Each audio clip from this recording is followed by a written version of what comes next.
Bonjour et bienvenue dans la découverte de ce nouvel exercice qui est présent dans Roger, mais surtout dans la découverte de la démarche qu'il va y avoir derrière au niveau de l'observation comportementale et cognitive de notre patient, de voir comment à partir d'une simple situation, on va pouvoir extraire des informations extrêmement importantes sur la manière dont les patients vont pouvoir fonctionner, mais également savoir s'ils seront capables de mettre en place des stratégies palliatives. Alors ici, on va surtout travailler sur la mémoire épisodique, l'apprentissage d'éléments dans l'environnement, et on va pouvoir voir si, si je mets en place un petit carnet dans lequel je prends des notes, comment ça va se passer, est-ce que je serai capable de les restituer, de les organiser, ou bien est-ce que j'ai tout simple, peut-être que avoir des informations visuelles va m'aider, d'être acteur dans cet environnement va aussi m'aider à encoder, stocker et restituer ces informations.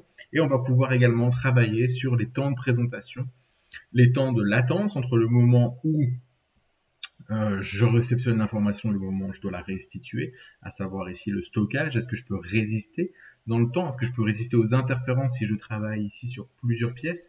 Donc vous allez voir, l'histoire elle est vraiment très très simple. Je vais la lancer depuis le début.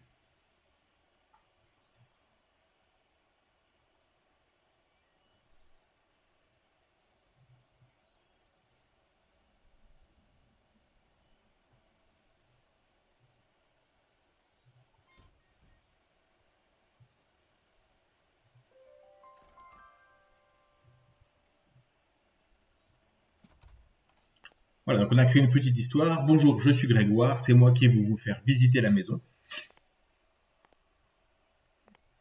Voilà, donc là il m'invite à rentrer. Donc ici, on a bien compris l'histoire. Je vais visiter une nouvelle maison, un logement, et je suis tout seul et je vais devoir, alors, au choix, soit vous dites à votre patient qu'il va devoir restituer à une tierce personne les informations qu'il aura retenues. Dans ce cas, on sera bien plutôt sur un processus d'apprentissage. Ou bien vous dites rien à votre patient, vous le laissez faire et après vous allez voir un petit peu ce qui va ressortir de ces infos comme information a posteriori, et donc là on est plutôt sur un élément de type épisodique. Le hall d'entrée a été refait il y a 3 ans, placard intégré, voilà, on peut les ouvrir. Donc là ici ça laisse aussi le temps de pouvoir encoder cette information. Alors, le texte a été très rapide, on aurait pu l'étendre un peu plus longuement.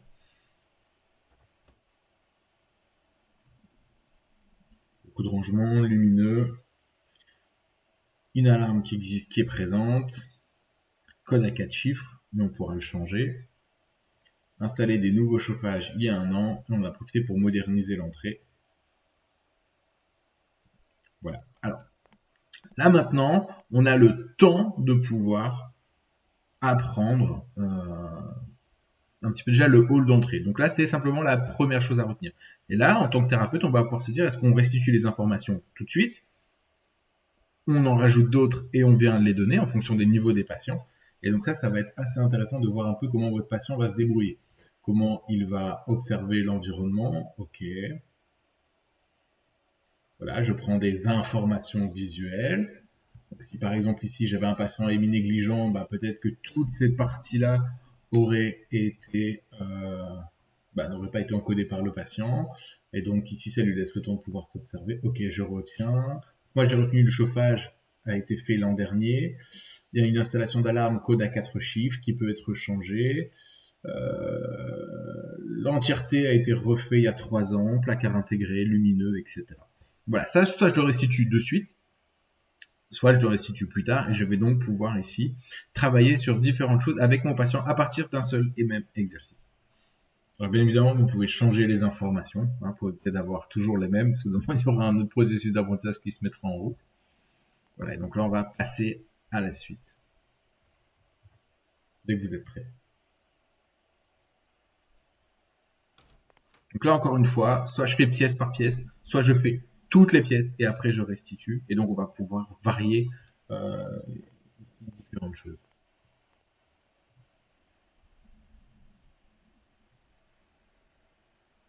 Le garage est déjà vidé. Il y a de la place pour une grande voiture et des vélos. La porte est motorisée. Vous avez 2 télécommandes pour ouvrir à distance. On doit encore terminer quelques peintures. Tout sera débarrassé en temps voulu.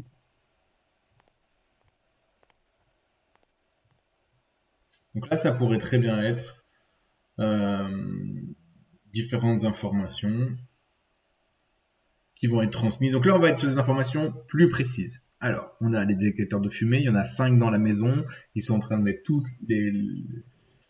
de changer toutes les piles, c'est du 9 volts. Enfin, voilà. On va pouvoir aussi être très précis dans ces choses-là. Et si après, par exemple, on vient poser des questions assez spécifiques en disant, ben voilà, combien il y avait de détecteurs de fumée, qu'est-ce que vous pouvez me dire sur ces détecteurs de fumée, à quel moment vous en avez parlé, le quand, le où est-ce que c'était, et de quoi est-ce qu'on parle. Donc on va vraiment pouvoir aller ici, puisqu'on est ici sur du multisensoriel, pouvoir jouer sur différentes choses, sur la localisation, le où, le quand, puisqu'on est aussi localisé dans l'espace. Il y a un début, il y a un milieu, il y a une fin. Et on va pouvoir parler le quoi. Bah, ici, on a des objets. Bah, voilà, tout simplement, bah, on peut voir qu'on peut les prendre et on reconnaît très bien que c'est un détecteur de fumée. Et on voit ici que c'est bien une pile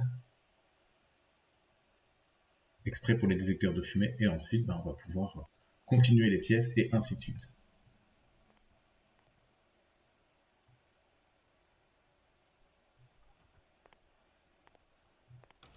Voilà, l'avatar fait sa vie. Ok, emplacement pour 2 machines, évacuation, prise. La buanderie fait 12 mètres carrés à peu près. Là, j'ai rajouté des informations de ce type-là. Code à 5 chiffres. 3 meubles de rangement, mais on pourrait en mettre bien plus. La porte derrière moi mène directement au jardin, mais je le garde pour la fin. Ok. Bien, ici, je suis donc dans la buanderie. 1, 2, 3 meubles, j'aurais pu en mettre plus. 2 machines. Voilà, je fais l'encodage. Je vérifie. Quoi, je regarde. Ici, on a un code. Ça veut dire que dans l'entrée, c'est un code à 4 chiffres. Et ici, c'est un code à 5 chiffres. On va pouvoir voir si les patients se mélangent ou pas, les pinceaux. Ou bien si, en s'aidant d'une localisation, on va pouvoir trouver des informations plus précises. 12 mètres carrés la pièce. J'aurais très bien pu le mettre pour le garage, pour le hall d'entrée. Mais voilà, j'ai décidé de le mettre à ce moment-là. Voilà, c'est des choses qui peuvent être facilement changées et ainsi de suite. Voilà. Donc ensuite, on va pouvoir passer au niveau 2. Je ne vais pas vous présenter maintenant, mais le niveau 2, lui, va être dans les chambres. On va avoir beaucoup plus d'éléments, on va avoir plus de pièces parce qu'on en aura 4. Le niveau 3 va prendre en compte aussi encore plus de pièces, plus d'informations, plus d'éléments. Et le niveau 4 ou le niveau 5 va en prendre encore plus à chaque fois. Donc on essaie d'augmenter au fur et à mesure. Cet exercice-là peut, encore une fois, être segmenté partie par partie. Vous pouvez nous demander de ne retenir que des informations spatiales, des informations visuelles, des informations de quantité. Voilà, vous allez vraiment pouvoir, à partir de là, essayer de comprendre comment fonctionne votre patient. Qu'est-ce qu'il a retenu? Est-ce qu'il a retenu des informations du début, des informations de la fin? Est-ce qu'il a retenu des informations qu'il a bien vues dans son champ de vision, sur lesquelles on a été très précis, sur lesquelles on a porté le regard ou pas? Voilà, vous allez vraiment pouvoir essayer de comprendre comment votre patient mémorise des informations qui lui sont transmises par une tierce personne dans ce cadre-là. Voilà, c'est tout pour la présentation de cet exercice. Comme d'habitude, il est disponible dans Roger. Il y a 4 versions, 4 niveaux en tout cas qui existent, si ce n'est pas 5, je ne sais plus, j'ai plus tout en tête. Mais en tout cas, possibilité de faire encore plus dur, encore plus facile. Enfin, voilà, on va pouvoir moduler en fonction des besoins de votre patient et où est-ce qu'il en est dans sa rééducation. Voilà, merci et à très bientôt.